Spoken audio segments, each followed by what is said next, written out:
Well, hello, my reader and writer friends. Yes, it has been a long time, and so I have a lot to talk about.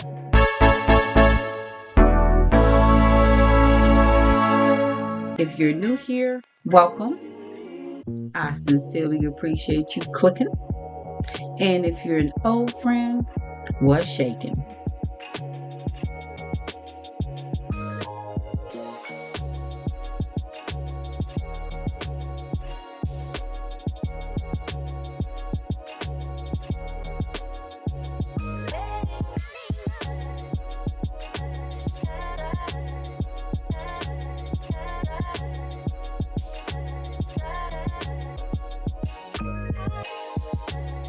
So today we're going to talk about 30 days in the life of a historical fiction writer. I want to start off by asking if you have not subscribed to please subscribe to the channel. This helps to get the channel out to more people. At least that is what people think on AuthorTube. I think it's selective, but who am I? Anywho, go ahead and hit that button. But let's get started. So if you are new here, I am a historical fiction writer. My name is Angela, and this is AKHarrell Writes. And here we look at a whole bunch of stuff that has to deal with writing and or books.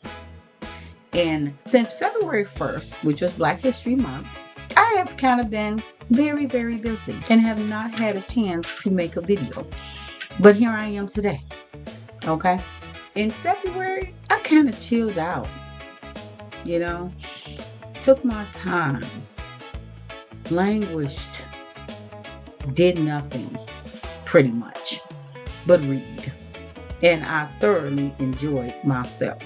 I'm going to tell you all the things that I've been doing since February 1st. Maybe I'll do one book review of a book that I read for actually a Black AuthorTube Readathon, which was sponsored by Margaret Pinard. You can go see her channel. I'll put her information in the description. I really enjoyed it. Just watch the whole series. It was great. Oh, yeah. So we'll talk about course writing, and we'll talk about some shenanigans. Yeah. And then we're going to talk about some traveling that I did to this great place. And yeah, we're going to put this in the frame of kind of what I think a historical fiction writer might be doing with their time. We are all different, of course, but this is what this historical fiction writer did with her time.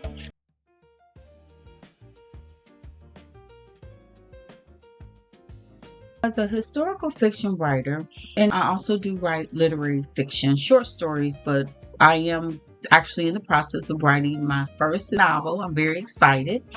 And right now it's called Project Circles, but I may have stumbled upon a title I like. As a historical fiction writer, I've spent an enormous amount of time just reading about historical events for the time period that I'm writing about. And it is going to be a dual timeline, okay, because I gotta throw in some backstory, which actually is a little bit before the Civil War. It's not a dissertation, but you gotta have some context about stuff, right? Okay, so anywho, as a historical fiction writer, I got history pouring out from these books that I've read, and I do understand that. Again, I don't want it to be a dissertation. I mean, y'all can just go to history class for that. Okay, I'm not no history teacher. Okay, but you'll get a sense. No, you'll get more than a sense of the time period. You will be hopefully immersed into these time periods. That is what I am going for. Okay, and you'll be immersed into a time period and characters that have not really been talked about. So I'm hoping that will delight you, as it is very much delighting me. So, in saying all of that, again, I've done a lot of research and I've read a lot of books. To do that research, I listened to panels. I have, spoken to authors, and yes, it's been a whirlwind. In addition to the research part, I have also been writing, and the writing has gotten to be somewhat emotional. I think that's good in a way because I do want, people who read my book to feel a sense of emotion. But at the same time, it has been very emotionally draining for me. If you do not know already, I am a sensitivity reader.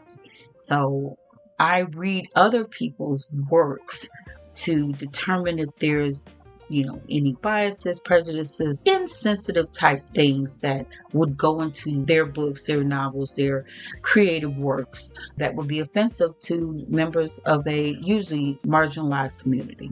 Okay. And so having to write what I write, knowing that history sometimes speaks for itself and sometimes doesn't, and that I feel the need to share some things that have not been readily talked about or unveiled or whatnot, it has been trying for me. It has been more trying than I believed it would be because I am a sensitivity reader and because I do read these things. But I think because it is my book, it is more personal.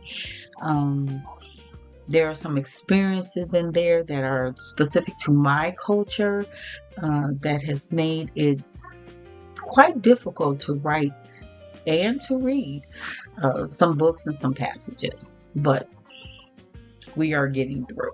We are getting through.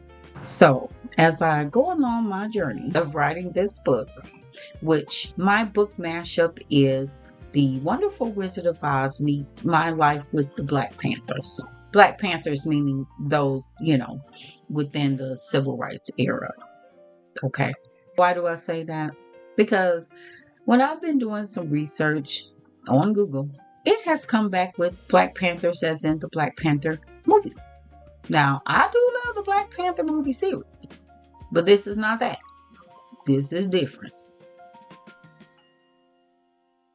I went to an event because I, one, like to support other Black authors. Two, this author is, I don't want to say she's just a historical fiction author, or rather just is in that genre. It's not just, but you know what I'm saying. Take a look at some of the photos and then we'll talk more about this author.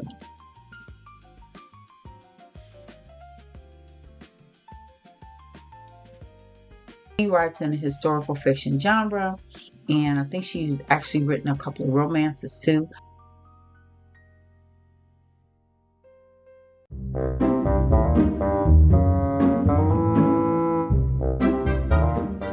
The health condition, although has been somewhat of a nuisance, it has not stopped me from writing. And I want to bring encouragement to my fellow co-writers who may be dealing with a disability or illness that may take up some time. I just want to say that it is a struggle at times. I have to be honest. It is a struggle. Sometimes I'm tired. Sometimes I'm worn down. Sometimes I'm upset about it. But I do not let it ruin the wonderful time that I have writing. And it will not ruin the wonderful time I'm going to have publishing this book either.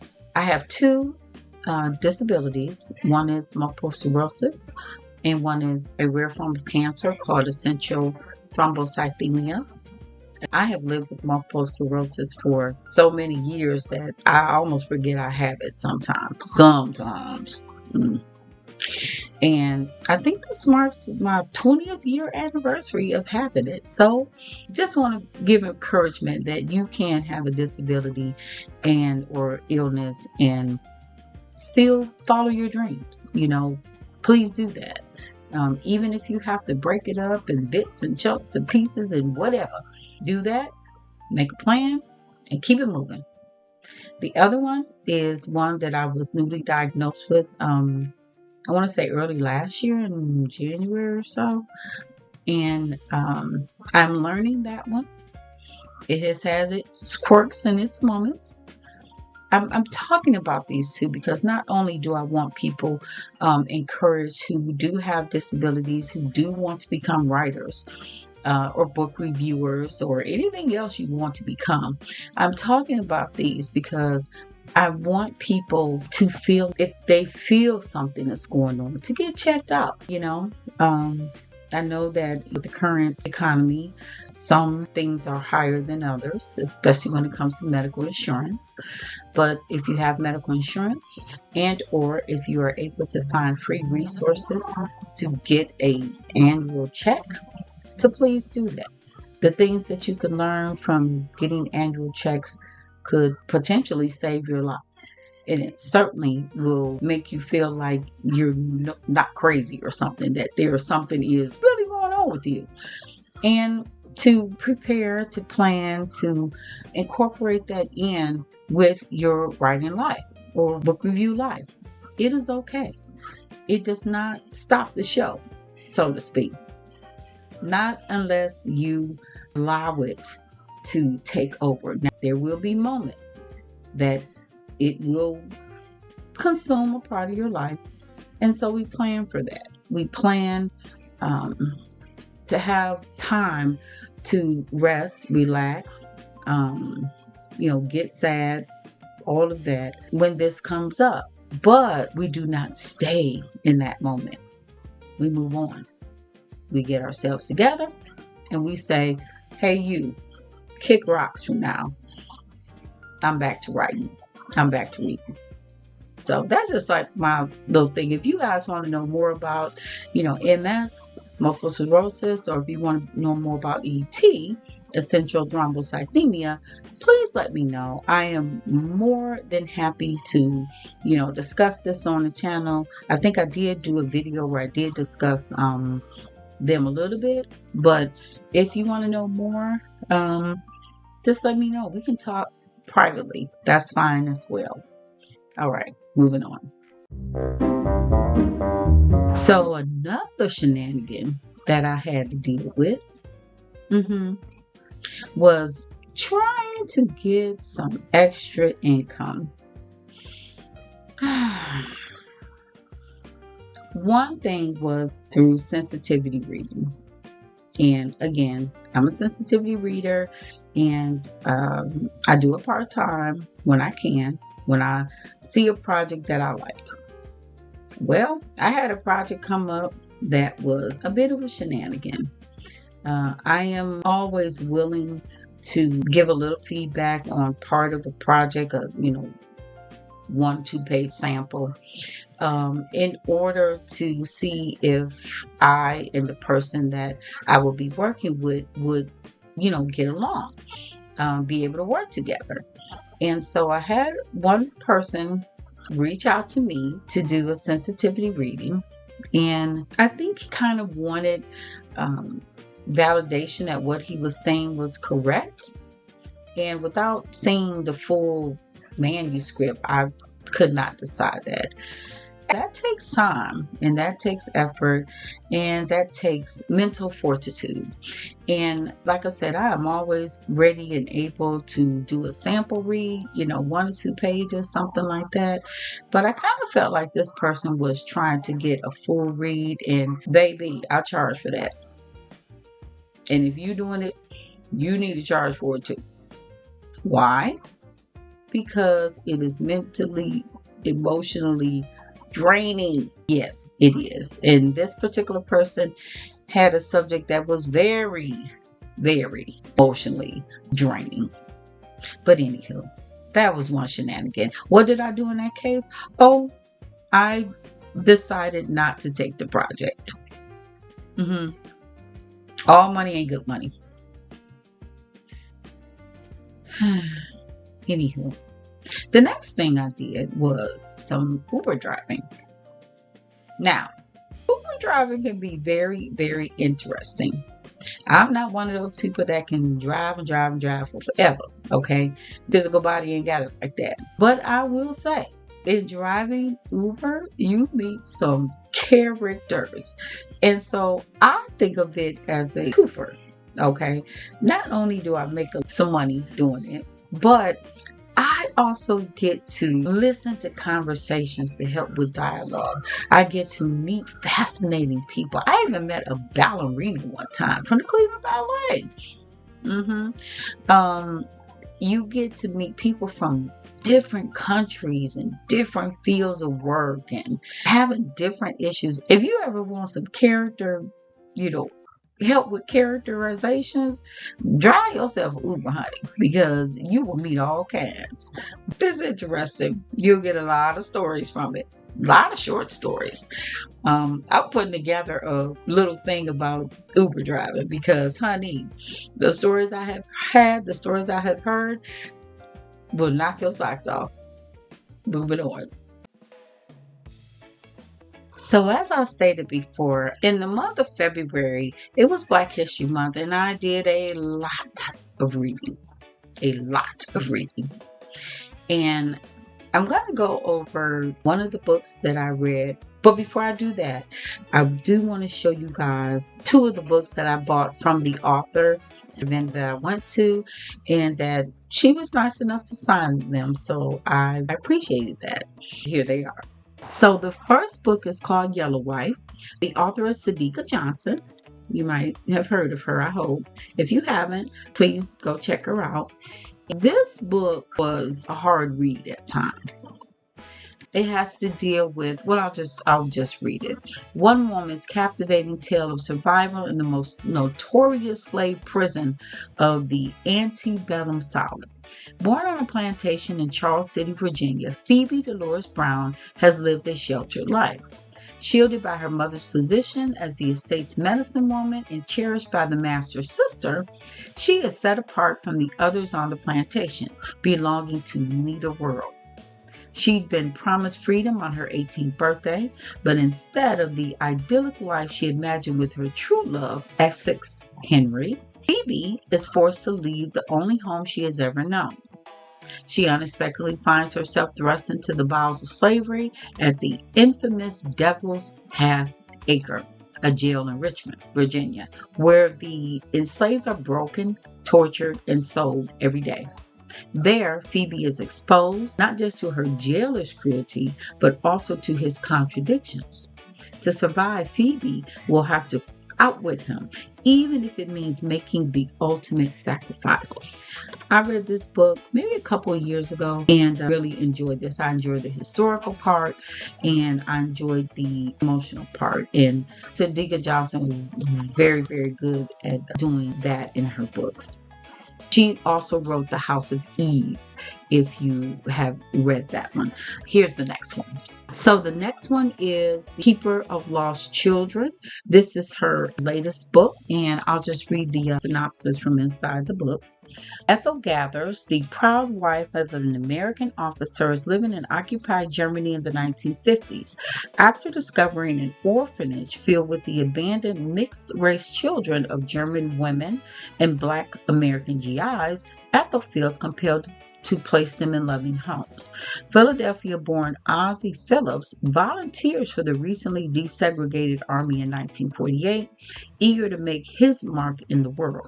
While serving in Mannheim, Germany, he meets a local woman, Joka, and the two embark on a relationship that will impact their lives forever.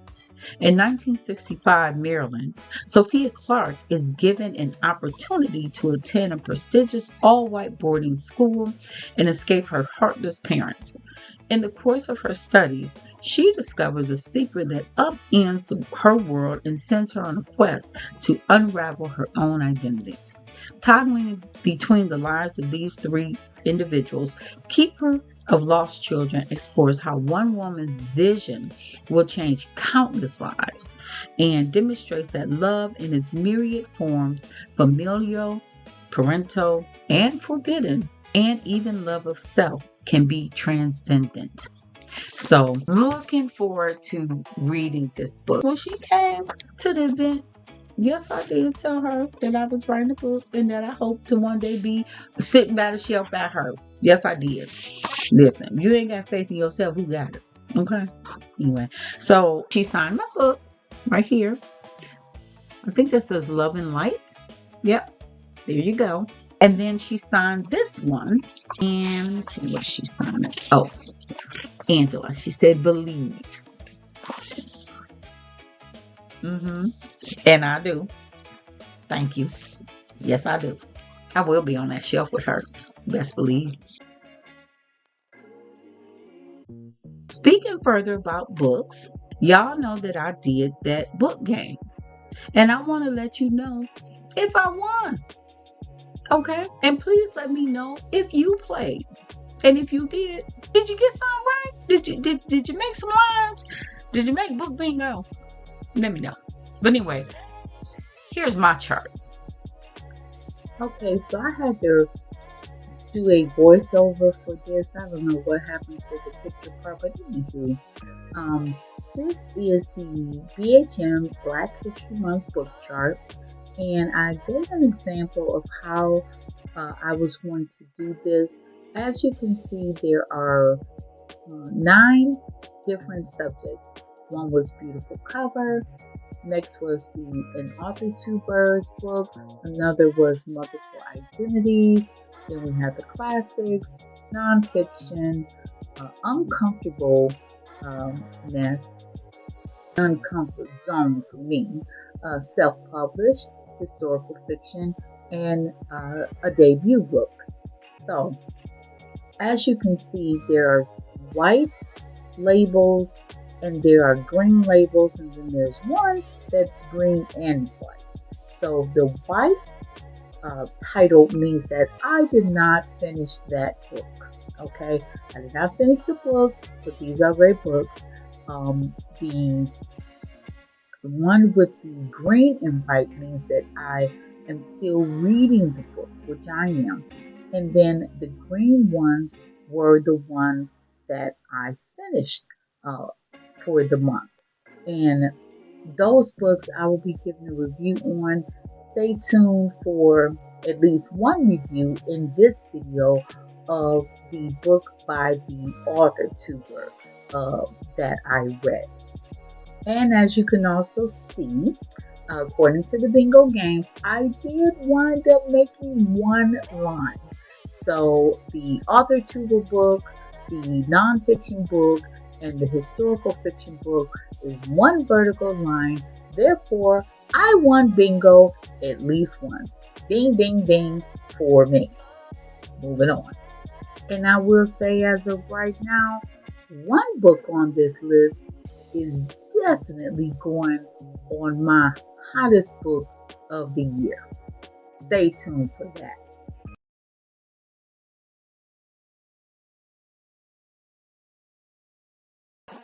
And y'all know, or if you're new here, you'll learn that I love to support other AuthorTube and BookTube channels.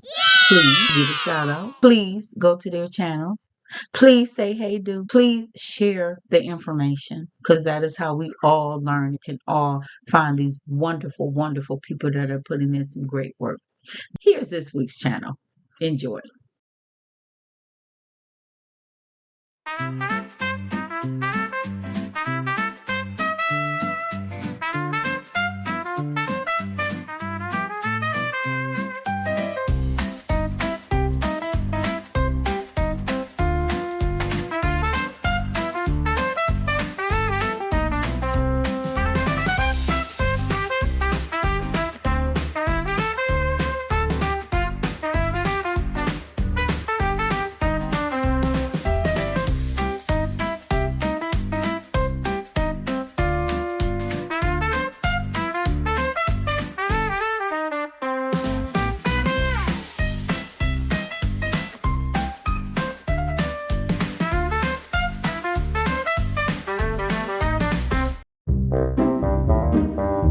Okay, sorry y'all. I had to take a break because the Roo wanted to get on his little perch there.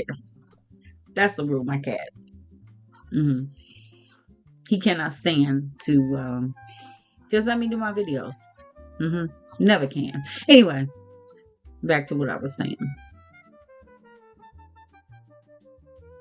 So, as a historical fiction writer, I do a lot of research, and I like to do research where I can actually get a feel for, some of the time periods that I'm working with, straight from the horse's mouth, so to speak, meaning going to visit places that are still kind of around or that replicate the time period, the clothing, all that kind of stuff, right? So a little while ago, I went to Columbus, Ohio, and I went to visit what's called the Thurber House. The Thurber House, well, let me get the definition. Hold on. Okay, so it is a nonprofit arts hub, James Thurber Museum. James Thurber was a writer and gathering place for readers, writers, and artists of all ages.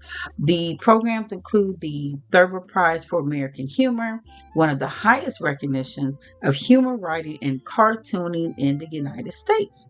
Creative workshops for children, teens, and adults, author events featuring nationally known and local authors, social events for book lovers, writer residencies for writers of adult and children's literature, and a historic home museum of James Thurber memorabilia. It was a lovely time. I went by myself, and when I got there, nobody was there but one of the museum volunteers, and he was nice enough to sit and give me a personalized tour. That's what I'm talking about, okay? It was a lovely, lovely home. And you may have heard of James Thurber. He did many cartoons for I think the New Yorker.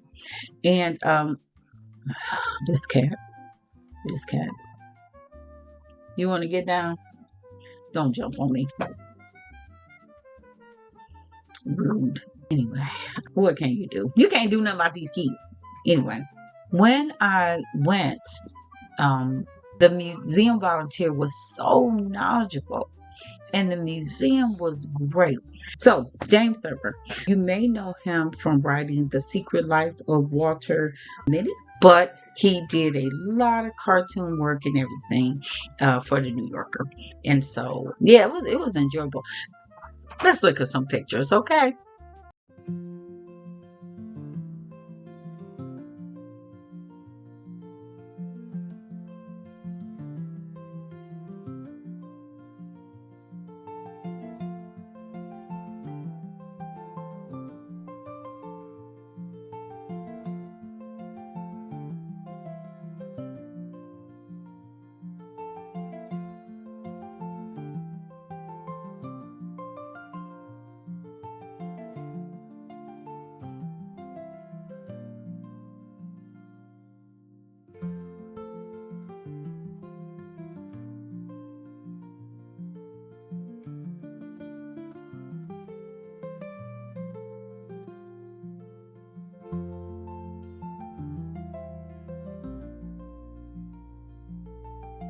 I hope y'all enjoyed that. Oh my gosh, I definitely enjoyed it. And I had no idea that it was there. I had no idea that they do so many workshops, even online workshops.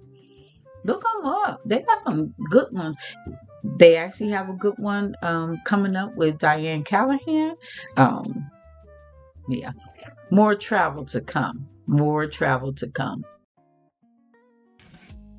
And the last thing I want to talk about in this, month of what a historical fiction writer does is we write.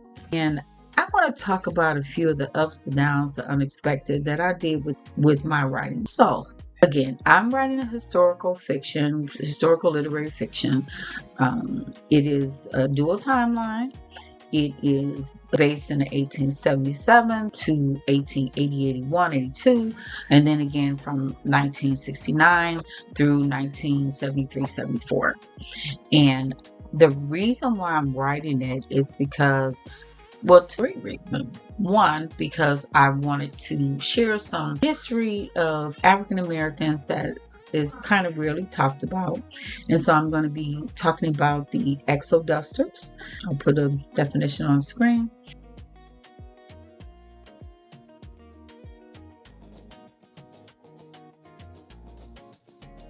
and I'm going to be talking about the Black Panther Party, specifically the influence of African American women in the Black Panther Party. Okay, and yeah, it's been very, very delightful. Another reason why I wrote the book is because I wanted to bring out the historical symbolism and historical importance of Black newspapers, and you'll get a feel of that later on in the book. And then the third reason is because I wanted to try to show some ways that people can be activists, even if they're not seen as the traditional activists. Okay, I'm very, very excited about it. I'm having a great time. It is difficult. And when I say that, this is what I mean, because as I've been writing, it has been difficult emotionally to look at some of the history and some of the events that were going on during both of these periods. It has been difficult to write out some scenes that I feel need to portray what was going on during this time. I'm trying to stay away from things that people may have already seen before, may have already heard before. This is during the first part, the 1870s is the Reconstruction era. We've heard a lot about the Civil War before the Civil Rights, 50s, 60s, that kind of thing. And so I wanted to go post kind of Civil Rights movement and post Civil War. I wanted to kind of stay in those eras a little bit. And so, again, it's been difficult reading the experiences of many of the folks that are not celebrated, that are not famous, that we've heard about. And so I wanted to bring their stories to the forefront, quote unquote, regular people living their lives who I honor myself as heroes and heroines. I also wanted to bring some things to the forefront that may not put African Americans in the best light, but for me, in writing a story, I want to share the truth, both good and bad, for African Americans, because I believe that nothing should be kind of fantasized. And the African American community has some issues against themselves, just what it is. Okay, so I want to bring that to light. I think I was quite surprised at some of the things that I did find in trying to do the writing. I think that's given me a little bit of problem as far as writing it out, because I think with other characters I have no problem, but when I come to African American characters, of which I am a part of that group, it is hard to know that some of your people had the issues that they had and did the actions that they did against themselves. Just is. I think another area that I've had a little bit of trouble writing is actually just trying to get to the places that I need to get to where I can't do research online. Some of the places, be honest, you need to have money to go visit because those resources are not online. Especially some resources that I've been looking forward to in the state of Mississippi, which is a place where both of my characters actually touch. Okay. So just trying to figure out how to, maneuver the financial aspects of being a historical fiction writer. I know many people say, well, you can Google this, you can talk to this person and this and that. Yes, you can. And yes, I do. However, for me, I need to get a real sense of what something kind of looked like, what it felt like. When I went to Columbus, I wanted to go to a place called the Ohio Village. Unfortunately, it closed down now for remodeling. And what the Ohio Village is basically almost like a full-fledged town of what it would have been like in Ohio after after the Civil War. And once that does reopen, which it is supposed to be reopening this year, I'm going to find the time to get there, and you will come with me because I think that's fascinating. But anyway, the financial part of being a historical fiction writer is difficult, not only for the travel aspects, to try to touch places, see places, talk to people who have expertise in some of these things, but also because of the research. And yes, I do get quite a few books from the library to do research, but there are some books that I need that are not in the library. You actually have to purchase them. Okay. And so trying to handle the financial burden of that has been difficult for a person like me who is retired. I am on a limited income. And so again, been trying to do a couple of other things that will not affect my health conditions, but that will be okay for me to do to maybe get some little bit of part-time income to help pay for some of those expenses. Also, I'm sorry about the light, y'all. I always have this issue. It's like I get the perfect light set up and then just nothing. Anywho, back to the writing. I have had some trouble with naming some of the characters. And this may not seem like a big deal. You know, somebody might say, just name them character 1 or 2 or 3. I want to be intimate with my characters. I want to have some intimacy. So trying to come up with some of the names, that has been difficult because for me, names are important. Okay. As an African American, many times our names were stripped away from us going through the transatlantic slave trade. And so for me, names are so very, very, very important. And I wanted to embody the character. Your name says a lot about who you are, what you do, all of that. And so that has been a sticking point for me. And believe it or not, it has stopped me in writing some things because if I can't get the names, I can't connect. And I need to connect with these folks like they try to connect with me.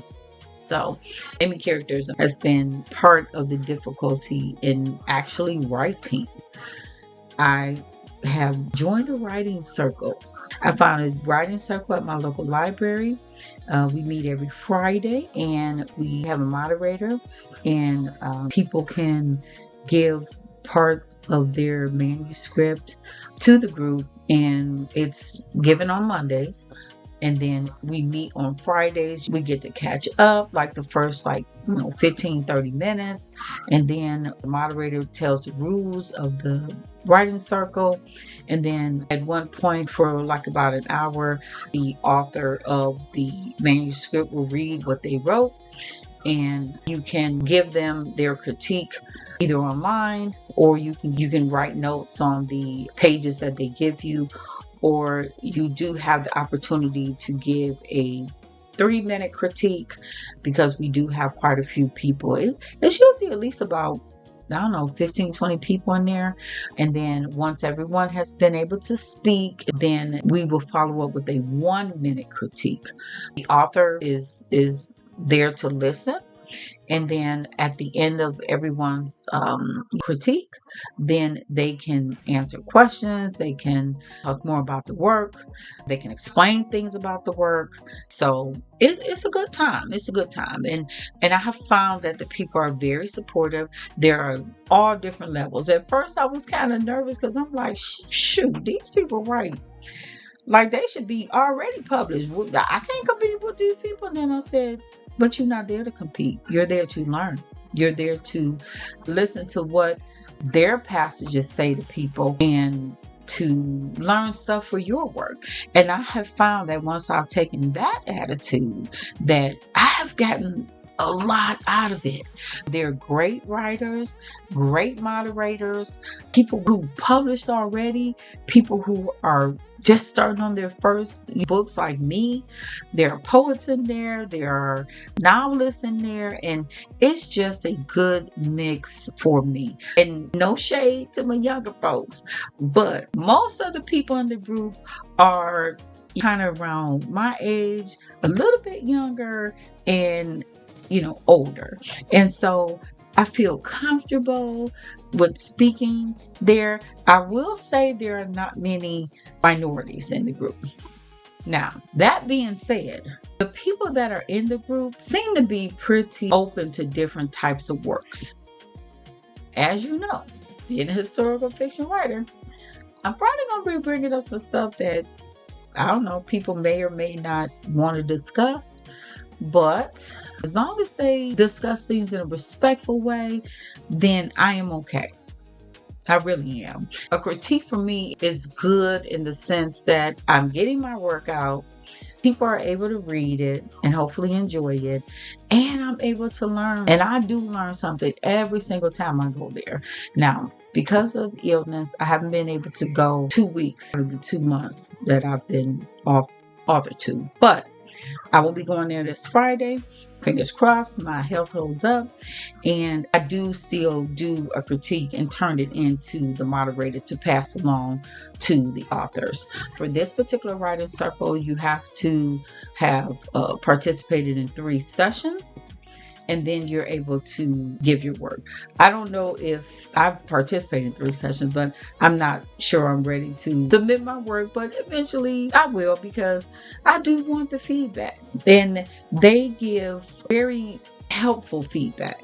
I have not been to one author critique during the writing circle where it was bad feedback. Unlike another group I was in where it looked like all they wanted to do was give negative feedback, but this one is actually helpful, so very happy about that. And if you have a chance to get into a writing circle, I would advise that you do. You can learn a lot. Even if they're not critiquing your work, you can learn a lot. I have learned a lot in the little while that I've been there, and I'm sure that it will continue. Join the right writing circle, the one that speaks to you. And the other one did not, but this one certainly does. I was having a little bit of time putting things in an order that I liked. And because of that, it kind of delayed the writing for me. Now, to help with that, I just started to put down some bullet points. I just started to say, okay, well, what scenes are left that you really need to have? What's gonna, kind of bring the story together? And so I started looking at different scenes, and those different scenes, maybe look at other scenes. Okay. So that was good. But I wasn't writing as much because I was reading a lot. And so I have to figure out a way to get the research more on a time limit, so to speak, so that it doesn't take away from too much from more of the writing. That's a struggle that I have. And I think it is because I want to be specific in what I'm trying to display about certain time periods and about certain, events and stuff like that. But I feel like, how can I explain? I feel like it's necessary, but that it also cuts into the time. And then I get depressed about it cutting into the time. Even though I know it's necessary. I do. It is necessary. At least for me, because I don't just want to throw something together that is not all the way factual. At least not something that, how can I say? At least not something that we take as truth. Well, I'm not going to say that. At least not something that I have found that should be taken at face value. Because not all things in our history books are true. No. It's kind of like verification process. And so going through the verification process is difficult, it's time consuming, but I got to figure out a way to still get into writing. And I know that some people will say, well, spend months on research or whatever. But I just don't work like that. I kind of almost have to do some research for a scene and then write the scene and then keep going on. And then y'all know I'm kind of like anal about proofreading, because I do proofread for people. And so being a proofreader and being a person that loves research, it's a hard mix for a historical fiction writer, but we will get there. Oh yeah, one more thing. I have been using this. You see those tabs it's a small book. You see how small it is? It's small. And then the companion, I have been using this little handy dandy thing. Now I can keep this in my purse. This I keep in like a little lunch bag thing, right?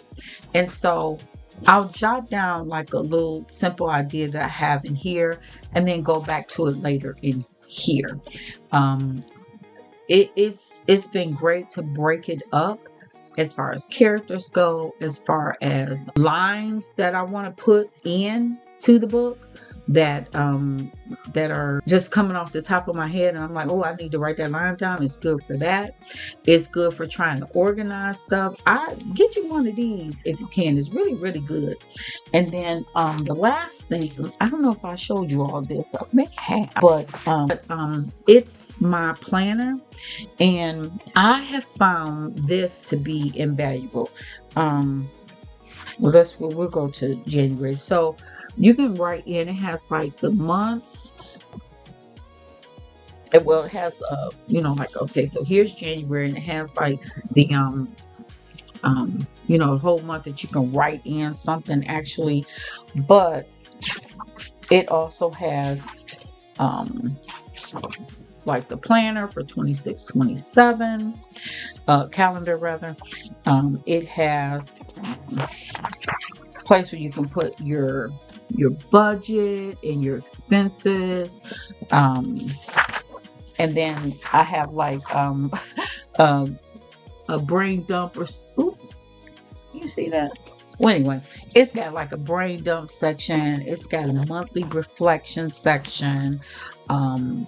It has a weekly overview. It even got a place to put your grocery list. Okay, this is a great planner, and it's called The Daily. And so it's my daughter told me about it, and as you can see, it's very thick, it's very sturdy, it's got a lot of pages, it's got tabs in it. This is one of the best planners that I've seen in a very long time. In addition, I have been using this iPad, and what I do with this is when I'm out and about and I can't just be stopping, I will get on and I will watch some writing videos. That way I'm not wasting my time, because sometimes the thoughts to write may not come to you, but you can be learning. I'm always a person of, I'm a multitasker, okay? And I'm not a multitasker to a fault.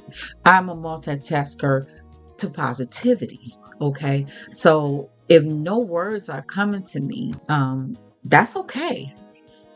I'll watch a AuthorTube channel, which I love. I will watch a booktuber's channel, which I love, to figure out, okay, is there some kind of new research I can be out here? Is there some kind of new way that I'm having an issue with? I have also found that writing is so individualized. I have not met not one person that writes how I write. I have not met one person that I write like. And that's a good thing, because that means that we all have different ideas. We all have different methods. I have taken snippets and pieces and parts from different suggestions that people have given me, and I have melded it into a method of my own. And I think that's what this whole first draft is about, is figuring out how you do things and figuring out what works for you and what doesn't work for you. And I'm doing that. I'm on that path. Have I had to stop and restart and stop? Yes, but I'm making my writing technique better, so that when the next book comes along, I've already done this. It's like being in a classroom and somebody gives you an outline for a test, open book test. Hey, here's the outline. Take this, you can use it.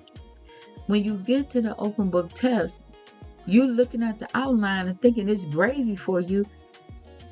You don't understand it. Why? Because it's somebody else's work. they put in the work to figure out, I need to remember this. I can't remember that. This is what I felt was important during the, semester or whatever. And so doing the first draft to me is like getting prepared to take a law school exam. It's like that because unless you do the reading, unless you do the writing, unless you make the outline, you're not going to wind up with nothing that's yours. You're not going to wind up with anything that you can even understand. Somebody come to you later on after you done got a book published. They say, well, how'd you come up with this idea? Oh, well, I don't know. I don't know.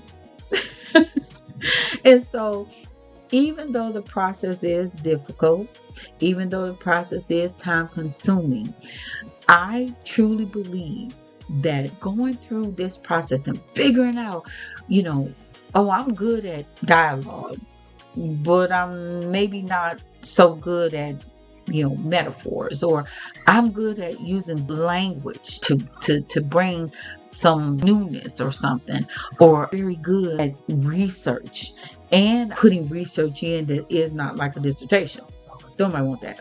Okay. But I'm not good at, organization. Okay. Organization of the scenes. And so I am learning where my weak spots are, and I'm learning where my positive spots are. And I'm learning that I really enjoy this genre. Like, I really do. I really do. Would I enjoy another genre? Right now, I'm not trying to find out. I'm trying to do this. Okay. I do think I would enjoy mystery though. I do. But I think that's gonna probably wait a minute. I don't know. I don't know. I keep thinking about it in my mind, and I just don't want to be all over the place. I'm really enjoying the writing. Okay, even though it's challenging.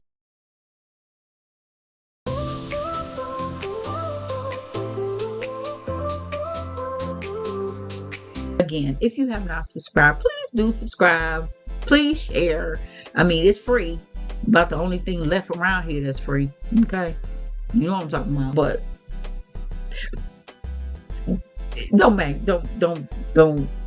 don't listen to me. I'm got issues. Okay. But anyway, please do happy writing and very, very fun reading. And I will see you guys next time. Bye. As you see, I'm in the car. I'm actually waiting for a reservation ride that I'm doing for Uber today. But we're going to discuss the Black AuthorTube Readathon. I'm going to do a book review today. I was supposed to do 2 books, but y'all know me. I always, kind of spread myself thin. But we are doing 1 book review. Stay tuned. And I have to ask y'all, thank you for coming. Thank you for visiting. Thank you for showing up. Thank you for commenting. And thank you for subscribing. If you have not subscribed yet to the channel, please subscribe. I would really like to get what I'm going through to help other, new writers that are kind of doing this writing journey, and new readers, right? Because I'm a reader and I love to hear about different books and stuff. So we want to just share the video, and hopefully we'll get some more people in the community. People like us, okay, that are really wanting to write and really wanting to read all kinds of stuff. Yes. Subscribe, share, like, comment, all the stuff. Thank you. So what books did I sign up for? I signed up to read a book written by Tamara Woods called Wiped Out. Like I said, it's a cozy mystery, and it's set in Hawaii. And yeah, that's all I really want to talk about, because I have not finished reading that book. So that's pretty much what it is. And it's so far, it's a cute little book. Okay, cute little book. She has a YouTube channel. And like I said, you can get more information about both of these books, where you can find them, about the authors, channels and stuff like that, from the video that I'm going to link, Margaret's video. The second book is a book by the author Blitz Bazawule. Listen, I'm still trying to get that pronunciation in. Anywho, it is called The Scent of Burnt Flowers. And that is the book that I actually did get finished reading. And so we're going to talk about that book. Okay, so for The Scent of Burnt Flowers, I'm going to give the publisher small, little blurb thing. Yeah. Okay, so I gotta look over here. Hold on a second. So it is about a Black couple flees 1960s America for Ghana, seeking asylum and a fresh start, but encounter danger, political intrigue, and forbidden romance along the way. Yes. This author, he is a Ghanaian author, and he actually, what did he do? He actually was like the part of the director's team of the musical The Color Purple. And then I think this is his debut book. So he has a really, really cute cover. I mean, it's very intriguing, right? And so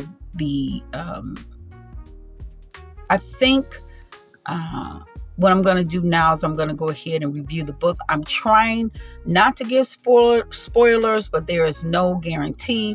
So if you have not read the book and you want to read the book, then you might want to skip this part. Just saying. Okay. I'm going to try. That's all you can do is try. Right? That's all you can do. Okay, so I had to move a little bit because don't y'all see that it got dark that quick out here? Like, dang. Anywho, I think the purpose of the readathon is to kind of give more positive, notes on books written by Black, author tubers than negative. But I am a Black author tuber, and so I'm going to take liberty to tell my truth. Yeah. Okay, y'all, I done did a few rides.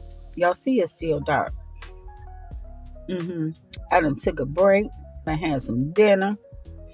And now I'm going to try to finish up this video. I have to refer to my notes. Okay. Because I had a few. Let me turn that down. I'm going to get the negative out the way first, because y'all know I like to leave on a positive note. If you don't know, now you do. But here are my negatives. Okay, so I have to start with the amount of flashbacks that are in this story. I am all for having a flashback, but I think that when you start to show too many, it starts to become almost like a encyclopedia, a dissertation, something like that. I do believe that he could have woven some of that backstory more into dialogue versus just, saying it. And I think he could have shortened the flashbacks. Some flashbacks, I guess, were kind of necessary, but even those could have been shortened a little. Okay. This was a mixed narration. It seemed like it was like an omniscient narration, but then it had narration from the characters as well. So that to me was a little bit confusing. I think that if you want to start off with like omniscient, okay, fine, and then you want to switch to, third person, okay, fine, but kind of switching to personal, then first person, then it was a bit too much for me. Somebody else might like it, but for me, it was a bit much. Okay, I feel like he had a lot of faulty father figures, and I'm not saying that some things aren't real. Of course, if you want to show that, you want to show that, but all the men, all of them, it just seemed like every man in this book had some kind of issue, whether it was slight or not. It was just like male bashing kind of to me.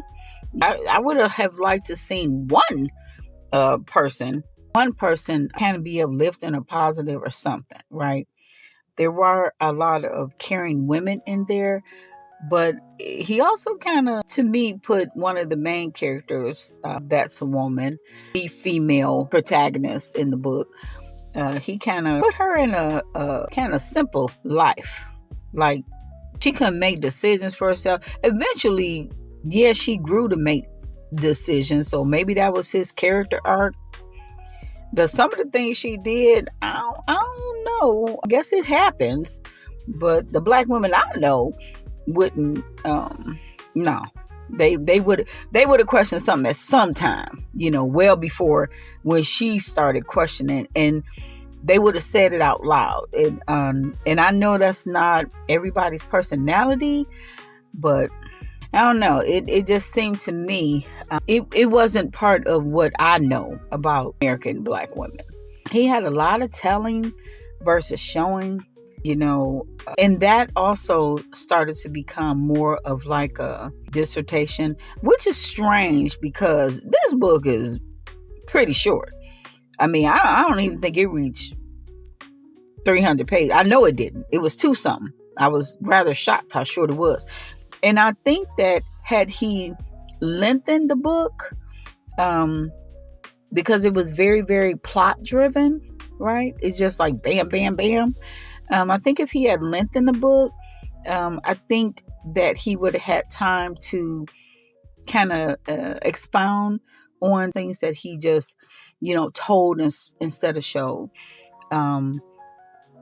I also think that if he had lengthened the book, we would have gotten more of the characters. And now I'm biased. Okay, I love character-driven books versus plot-driven books. So put that in your memory bank and use that when you listen to this. Okay. Yeah, plot-driven is okay, but not when it's just, constantly. But that's fine for some people. They love it. So if you one of them people, you might like this book. Okay. The title was nice. The cover was nice. But the title, to me, only related to one part of the book. Okay. I feel like, I'm going to take that back. Now that I think about it, I think the title fits what happened in this book. Yeah, I do think the title fit. I remember some part of looking at that he discussed the Elmina Castle. The Elmina Castle is where African Americans would have gone through this door of no return, where they would have left their homeland of Africa and walked off into a slave ship, never to return. And Elmina Castle is one of the symbolic types of doors of no return. But there was something in there that I swear it didn't seem correct. And I lost my nose. I should have put it on the computer when I first saw it. The genre blending. If you like genre blending, this book has plenty of it. It was political thriller, it was romance, it was historical fiction, it was a bunch of them. So if you like a lot of genre blending, this may be for you. Now, let's move on to something positive, okay? All right. The cover is absolutely beautiful. It's absolutely beautiful. And I think I said, was talking about the title, but now that I think about the title, I think that's a positive. I think that what was going on in the book it kind of matches the title. So I will give him that one back, okay? It may not match the entire book, but it matches quite a few parts of the book. I love the lush descriptions.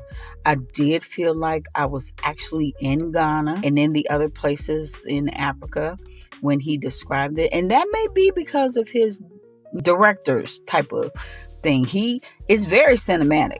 I do believe that this is being made into either a movie or a television series. And so I would love to see the places and everything. I had a vision in my head of what at least the musician looked like, that he's part of the love triangle. And I was trying to picture the other two protagonists, the ones that were fleeing America because of an incident that occurred there. Yeah. Okay, sorry, y'all. I thought I had to switch off and look at this ride thing. Anyway, it was, if you like short books, it was short.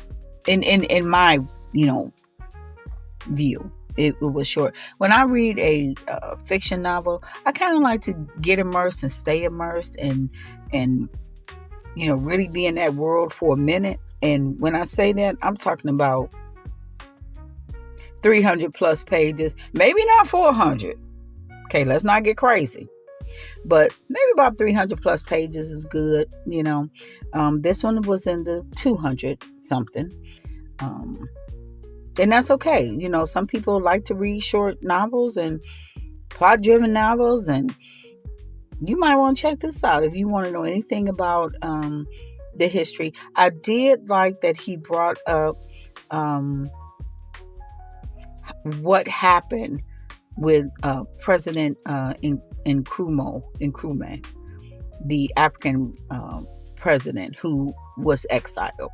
So that part of the story was woven in pretty good. I did like that. It wasn't in encyclopedia stuff. It wasn't a dissertation. It was just woven in, rather well. Well, now we're going back to negative. Well, I don't want to say it was negative. I like books sometimes that have an ambiguous ending. And I feel like his book had more of a what really happened. It has more of a mystery ending. And so I don't like mystery endings. I like to see kind of, what happened. I think I want to say it had an epilogue, but it still didn't answer some questions I was looking for. Even at the beginning of the book, he kind of goes into something about maybe one of the characters having some type of mental health issue. I thought he was going to kind of expand that a little bit, but I didn't really see that. Or I could piece it together, maybe in my head. I think that's what it is. I think that sometimes you just want to read a book and you want to learn something and you don't want to have to go searching for answers. You certainly don't want to be left with too much ambiguity. It's good to have some ambiguity because, yes, we should be using our brains to think. And I do like that. But on some notes, I just felt like he could have been a little bit more clear, if that makes sense. I do like the historical aspects of it. He did talk about things that I did later go back and, kind of review myself, like the SNCC, SNCC was one of the organizations that Martin Luther King Jr. Heavily promoted and was a part of. I don't know if he was a part of. I'm pretty sure he was. He did a lot with SNCC. I'll say that much. Those were the younger people that did the lunch sit-in encounters and the library, did the sit-ins. Okay, so I know did the voting. Okay, and I think this was supposed to have been one aspect of that. I kind of wish he had went more in depth with what the two main characters had done as being part of SNCC. I wish he had went into more depth with what was going on in Philadelphia at the time, and in the South at the time. But again, that's me because I'm a history buff. So I want to learn. I want to, that's my jam. And so it wasn't as historical for me that I would have liked. But again, that's just me. I'm just into that. Everybody don't got to be into that. But all in all, I will say it had a very good plot. I think some people will be surprised at the ending of the book, which I will not give away. Go ahead and read it. And as far as the recommendation goes, I will say that I would recommend this book for someone who loves a plot-driven story, for someone who wants to learn something about Africa during the time of President Nkrumah's exile. Not so much someone who wants to learn what was really going on with SNCC in the South. I would say this is more of an African-based book. And so that's very appealing because a lot of us don't know about what was going on in Africa at the time. And so that was an appeal to me when I selected to read this book. And I do believe that he showed those signs. And also, there were some things about one character that just tickled me. So if you like a little humor, you'll find some in this book, and it probably will tickle you too. Let me make sure I didn't do nothing else. Hold on.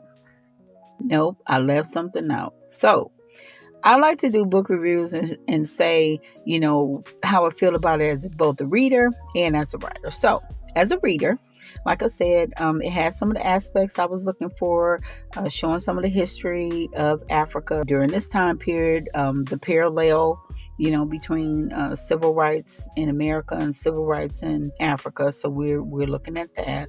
And I would also say that as a reader, I really wanted more of a character-driven story. I think there was a lot of potential for it here.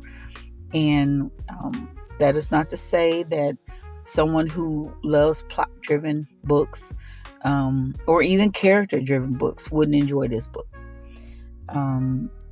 For me as a writer, I would say that it helped me to see kind of some of the things that I don't want to do in my book and some of the things I would do. Like, his descriptions are vivid. His descriptions are on point, as we would say. I do see where, you can get tangled in the weeds when you are doing flashbacks and stuff. So this is a good tool for writers to use if they want to see, okay, how does a person do flashbacks? How does a person, show people speaking, not just one character being a narrator? How does how do you describe stuff? So all of those little gems are in this this book, and I would say that would be good for a writer. And last but not least, as a sensitivity reader, oh Lord, listen. Personally, I did not like the portrayal of the protagonist, the female protagonist. I feel like it was had a couple of stereotypes that I personally would not have chosen for her.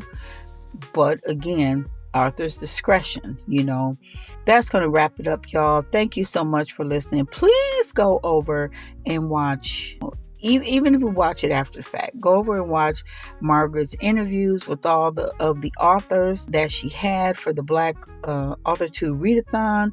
There were some very, very good interviews. All of them were good as far as I'm concerned. And got to know a lot more authors. Please go look at her Excel spreadsheet where there are Black authors listed with their books and their channels. And just please support. I mean, if you are of Black American or of the diaspora, you will meet some of your fellow writers.